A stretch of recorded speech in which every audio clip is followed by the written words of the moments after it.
Olá, querido estudante! Quer aprender a física do cotidiano e ainda se preparar para o Enem? O nosso vídeo de hoje vai falar sobre o fone com redutor de ruído e vamos resolver uma questão que já caiu no Enem e revisar esse assunto. Então, se gostou, deixa já o seu joinha. Quer ver mais vídeos como esse? Se inscreve aqui no canal, ativa o sino das notificações para receber o aviso quando tiver vídeo novo. Quer aprender física comigo num curso feito especialmente para você? Acesse o meu site, professordouglasgomes.com. Então, vem comigo para a gente começar essa questão. Vamos à leitura do enunciado. Diz aqui, nesta questão do Enem, que alguns modelos mais modernos de fones de ouvido contam com uma fonte de energia elétrica para poderem funcionar. Esses novos fones têm um recurso denominado cancelador de ruídos ativo, constituído de um circuito eletrônico que gera um sinal sonoro semelhante ao sinal externo de frequência fixa. No entanto, para que o cancelamento seja realizado, o sinal sonoro produzido pelo circuito precisa apresentar simultaneamente características específicas bem determinadas. Quais são as características do sinal gerado pelo circuito desse tipo de fone de ouvido? Opção A. Sinal com a mesma amplitude, com a mesma frequência, diferença de fase igual a 90 graus em relação ao sinal externo. Opção B. Sinal com a mesma amplitude, mesma frequência, diferença de fase igual a 180 graus em um sinal externo. Opção C. Sinal com a mesma amplitude, mesma frequência, diferença de fase igual a 45 graus em relação ao sinal externo. Ou opção D. Sinal de amplitude maior, mesma frequência, diferença de fase igual a 90 graus em relação ao sinal externo. Ou com a mesma amplitude, mesma frequência e mesma fase do sinal externo. Nessa hora você fala, Douglas, é agora que eu fiquei flutuando aí nesse mar de informações. Então a gente vai precisar estudar conceitos, revisar conceitos tais quais a amplitude, a frequência e a tal da diferença de fase. Vem comigo que a gente tem um bocado de coisas para aprender. Vamos lá! Para começar, vamos tentar entender o que é fase. A gente sabe que quando se emite um som, um alto-falante fica indo para frente e para trás, provocando compressão do ar e rarefação do ar. Então, o som é um fenômeno de vibração do ar provocado por alguma fonte, no caso aqui um alto-falante. Então, toda vibração é um movimento de vai e vem, é uma oscilação para frente e para trás, que a gente pode chamar de movimento harmônico simples quando você tem condições especiais para acontecer. Agora, este movimento de vai e vem pode ser estudado como a sombra de um movimento circular. Como assim? Observe aqui esta bolinha que está fazendo um movimento circular uniforme, percorrendo ângulos iguais para tempos iguais. À medida que esta bolinha vai se movimentando, a gente pode estudar a sombra que ela faria sobre o chão e esta sombra faria um movimento de vai e vem semelhante ao que acontece com um alto-falante quando ele está produzindo ondas sonoras. Assim, a sombra desta bolinha que está fazendo o movimento circular vai ficar indo à medida que o movimento circular vai e depois, quando ele retorna aqui por baixo, a sombra também vai voltar, fazendo o movimento de vai e vem, que é chamado de movimento harmônico simples, um tipo de movimento oscilatório. Assim, na volta da pequena bolinha, a gente vai ter a volta da sombra. A diferença é que o trajeto de ida da sombra é exatamente o mesmo trajeto de volta, caracterizando mais uma vez o tal do movimento oscilatório.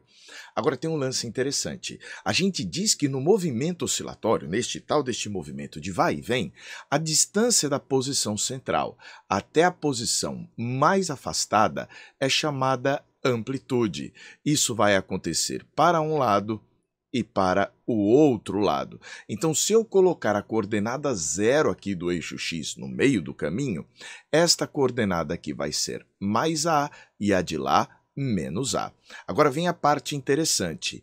Cada posição da sombra no movimento de vai e vem é correspondente a um ângulo. Olha que legal, quem se encontra na posição mais A corresponde a um ângulo de 0 graus.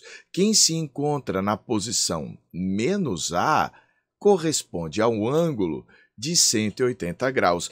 Então, a diferença de estar na posição mais A e estar na posição menos A significa uma diferença de ângulo de fase de 180 graus.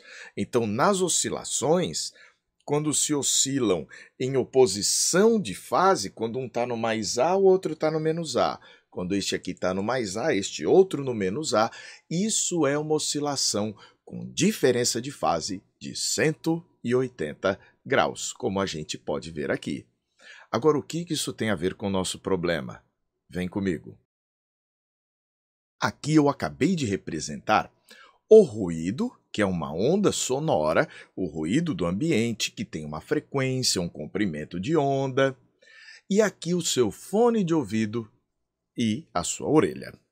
O que é que vai acontecer? Este ruído vai atingir a sua orelha, mas primeiro vai passar aqui pelo seu fone de ouvido. Qual deve ser a estratégia? O ruído deve ser captado por um microfone, um receptor de ondas sonoras. Não como este, um pouquinho menor, né? Mais discreto. Este microfone captura o ruído que vai atingir inevitavelmente o seu ouvido. Mas existe um fenômeno ondulatório que nos permite destruir uma onda, literalmente destruir. É o fenômeno da interferência destrutiva. Quando duas ondas de mesma amplitude, mas uma oscilação com mais A e a outra menos A se encontram, ocorre desta interferência destrutiva. De acordo com o princípio da superposição das ondas, quando eu tenho uma onda com uma elongação mais A, ela encontra uma onda com uma elongação menos A, o encontro destas duas ondas vai ser a soma dessas duas elongações, mais A com menos A. A nossa amplitude resultante dá zero. Quando eu coloco duas ondas em sentidos opostos, elas vão interferir aqui e depois vão passar uma pela outra. É interessante que a destruição é só naquele instante. Depois, as ondas, os pulsos de energia, eles vão continuar se propagando como se nunca tivessem se encontrado. É a chamada independência da propagação das ondas. Uma onda é independente da outra, mas quando elas vão ocupar a mesma posição, ocorre a interferência, que neste caso foi destrutiva. Se os dois pulsos concordassem entre si, seria construtiva e a gente teria uma amplitude resultante bem grande. Mas o que é que vai este alto-falante com cancelador de ruídos ativo fazer? Ele capta o ruído do ambiente e lança aqui pelo alto-falante o anti-ruído na mesma direção e no mesmo sentido. O que é esse anti-ruído que vai acontecer? É uma onda muito parecida com o ruído, mas com um grande detalhe. Enquanto o ruído está na posição mais A, o anti-ruído tem que estar na posição menos A para que a interferência resultante seja a aniquilação total desta onda. Então, para que este anti-ruído, né, eu vou chamar isso daqui de anti-ruído.